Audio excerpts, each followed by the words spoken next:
안녕하십니까. 시험 대비해서 지나간 것 복습해 보겠습니다. 자, 손 정면 측면입니다. 자, 여기에서는 이런 것들을 살펴보겠습니다. 자, 공통점은 다 손이 들어가 있다는 겁니다. 자, 시작해 봅시다. 자, 자, 이게 손이라고 그랬었죠. 자, 손처럼 안 보이겠지만, 자, 이렇게 하면 알 수 있죠. 자, 여기는 왜 구부려 놨을까요? 아마 손의 움직임을 표현하는 거라고 했었죠. 자, 이렇게 할 수 있겠죠. 자, 그래서 자, 이 구부러진 선들을 다 쭉쭉 펴면 자, 파란색 이렇게 되고 선수라고 합니다. 자, 그리고 움직임까지 표현하기 위해서 지금은 위에 자, 사선이 하나가 추가되어 있죠. 자, 둘 다 손 숫자이고, 자, 쓸 때는 시옷 빼기 빼기 일자, 그리고 자, 이 왼쪽 선수가 들어가면 자, 손의 움직임을 나타낸다고 했었죠. 오른쪽은 손을 수를 쓰라고 할 때 쓰는 거고, 왼쪽을 쓰면 손의 움직임과 관련이 있다고 했습니다.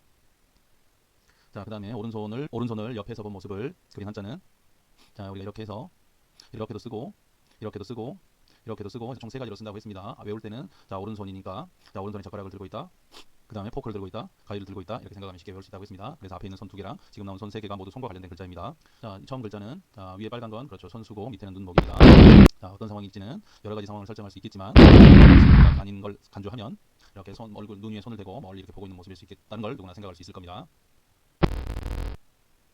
아니면 지금처럼 손바닥 위에 핸드폰을 놓고 보는 모습일 수도 있겠죠. 자, 볼칸이라고 합니다. 두 번째는 손이 몇 개 있죠? 그렇죠, 손이 두 개가 있습니다. 그럼 몇 명일까요? 보면 오른손만 두 개 있으니까 두 명이겠죠. 손과 손을 포개고 있으니까 이렇게 한 팀이다, 우리는 한 팀이다라는 의식이겠죠. 그래서 친구를 나타냅니다. 자, 이거는 자, 손 모양이 들어가 있죠. 빨간색이 손이고 파란색은 장인공과 입구자입니다. 자, 방향과 관련된 건데 오른쪽과 왼좌입니다. 이거는 자, 왜 오른쪽은 입구가 붙고 왼쪽은 자, 장인공이 붙는지는 아직 정확한 설은 없습니다만, 자, 그냥 대부분이 오른손잡이이기 때문에 손 중에서 숟가락을 들고 입으로 가는 손 오른쪽 이렇게 외우고, 왼손은 나는 왼손잡인데 왼손으로 먹는데 뭐 이런 식으로 여러분들이 외워보면 되겠습니다. 자, 도우미 손이라서 왼손을 저렇게 쓰는지 여러분 나름대로 한번 생각해 보세요. 저도 모르겠습니다. 자, 그 다음에 여기도 마찬가지로 손이 하나 보이고, 빨간색은 하늘에 떠있는 달인지 고기인지 하나 있고, 자, 여기는 마찬가지로 가불문을 보면 달이 아니라 고기라는 걸 알 수 있죠. 그래서 원래는 이렇게 손에 고기 뭔가 있다를 강조하는 거겠죠. 나는 있어, 고기 있어. 자, 그 다음은 여기도 포크 모양의 손이 들어있죠. 포크 모양의 손에 막대기처럼 생긴 게 하나가 들려있죠. 그래서 장군의 지휘봉일 수도 있고 지휘가 연주봉. 자, 그래서 뭔가를 집단을 다스리다 라는 뜻입니다. 깡패일 수도 있겠죠. 그리고 거기 입구자가 들어가면 손에 멍둥이를 들고 다스리면서 입으로 소리치는 사람, 그걸 우리가 자, 임금이라고 합니다. 자, 그 다음은 자, 임금 근자, 손에 멍둥이를 들고 소리치는 임금 근자 옆에 양양자가 있습니다. 일까요? 그렇죠, 여러 마리였겠죠. 만약에 양이 한 마리면 목줄에다 메고 갔겠죠. 그래서 이렇게 양떼, 양무리를 치는 목동의 모습이 떠오르면 되겠습니다. 원래는 이렇게 써야 되겠죠. 자, 그 다음은 자, 마찬가지로 포크 모양의 손이 들어있고, 나머지 부분은 뭘까요? 자, 빨간색이 뭘까요? 자, 각본만을 보면 자, 손에 붓을 들고 있는 모습이라는 걸 알 수 있고, 모양이 약간 바뀌었죠. 자, 그래서 이렇게 한 줄 써야 될 것 같은데 두 줄 쓰고 있습니다. 분율이라고 합니다. 자, 분율. 자, 그러면 여기서는 자, 그리고 붓의 저기 재료가 대부분 대나무이기 때문에 대나무 숫자를 위에다 쓰면 붓필이라고 합니다. 자, 포크 모양이 손이라는 걸 알면 나머지 쉽게 이해할 수 있습니다.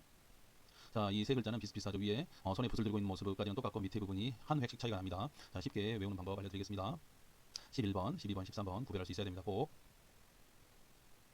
자, 먼저 11번은 작업본문을 보면 밑에는 입, 위에는 손에 붓을 들고 있습니다. 그러니까 누군가 말을 하고 그걸 받아 쓰는 거겠죠. 자, 그래서 원래는 이렇게 쓰고 이렇게 써야 되겠지만, 자, 그 다음에 좀 더 말한다라는 걸 정확하게 하기 위해서 말하다 왈자로 바꿔 쓰고, 자, 그래서 지금 이렇게 쓰면 글서 또는 쓰다서가 되겠습니다. 손에 붓을 들고 있고 밑에는 말하고 있고. 자, 구별할 수 있겠죠. hil자가 아닙니다.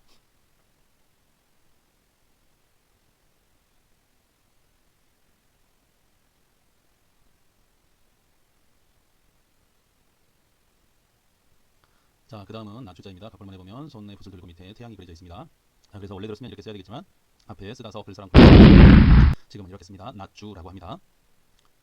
그 다음은 자, 조금 손에 붓을 들고 뭐 S라인을 이렇게 그리는 것 같아요. 쉽게 외울 수 있는 방법은 참 쉽죠. 아저씨를 보면 항상 그림 그릴 때 손에 붓을 들고 한 손에 팔레트를 그리고 그 다음에 종이에 그리죠. 그래서 이 부분을 이렇게 생각하면 붓을 들고 팔레트에 뭐 그 물감을 찍어서 종이에 그린다 라고 생각하면 쉽겠습니다. 여러분 꼭 세 글자, 자, 쓰다서 글서, 낮주, 그리다와 그림화 구별할 수 있어야 됩니다. 자, 그 다음 마지막 글자는 자, 밑에는 그릇이 있고 손에 붓을 들고 있습니다. 자, 무슨 그림일까요? 자, 이렇게 뭐 아기가 먹는 분유통에 티끌 하나 없이 깨끗하게 닦아내는 모습이겠죠. 자, 그래서 원래는 이렇게 써야 되겠지만 지금 모양을 보면 붓 모양에서 약간 변화가 생겼습니다. 이 티끌 하나도 없이 다 닦아내겠다 그런 의미겠죠. 자, 그래서 지금 이렇게 모양이 바뀌어서 달진이라고 합니다. 자, 붓 모양이 약간 바뀌었습니다.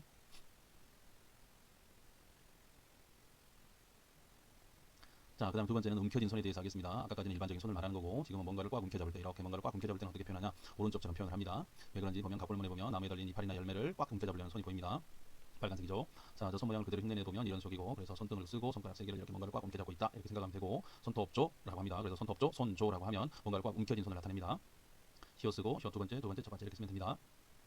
자, 알아볼 글자들은 자, 이런 글자입니다. 많이 복잡해 보이지만 손 모양만 인지하면 금방 할 수 있습니다. 자, 시작해 보면 이 글자는 손 움직임을 나타내는 손과 움켜잡은 손 나무로 구성되어 있습니다. 아다체 또는 켈체입니다. 각볼문을 보면 손으로 열매를 따려는 모습입니다. 자, 원래 들었으면 이렇게 썼어야 되겠죠. 움켜진 손과 나무의 열매 과자. 그래서 이 손에 열매를 잡고 손으로 꽉 따는 거겠죠. 그문을 보면 열매가 사라져 있습니다. 자, 그럼 이렇게 썼겠죠. 자, 여기다가 열매를 따려면 이 열매를 잡은 다음에 손을 움직여야 돼서 그 움직임을 표현하기 위해서 여기다가 이 녹색 손을 썼다고 보면 됩니다. 자, 열매가 만약에 이 나무가 산삼이었으면 산삼을 캐는 게 되겠죠. 그래서 따다체 또는 캐다체라고 합니다. 뽑다체라고도 할 수 있겠죠. 자, 움켜잡은 손 쓰고 밑에 나무목을 쓰면 됩니다. 내가 별을 잡은 다음에 따려면 자, 그 다음 이 글자는 아까 따다체, 캐다체 위에 풀초가 써져 있습니다. 나물체라고 합니다. 이거는 나무를 열매를 따고 있는 그 동작을 나타내는 거예요.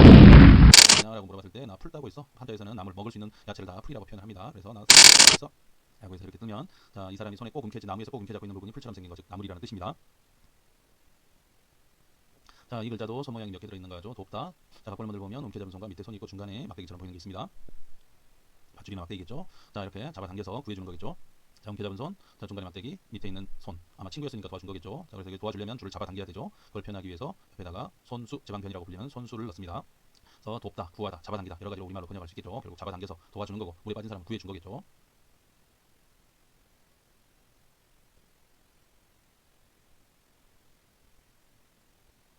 폰트의 차이를 인지하십시오. 자, 그 다음 글자는 자, 우리가 다투다, 싸우다 생이라고 합니다. 소전에 보면 움켜잡은 손과 밑에 일반적인 손 막대기를 든 손이 있죠.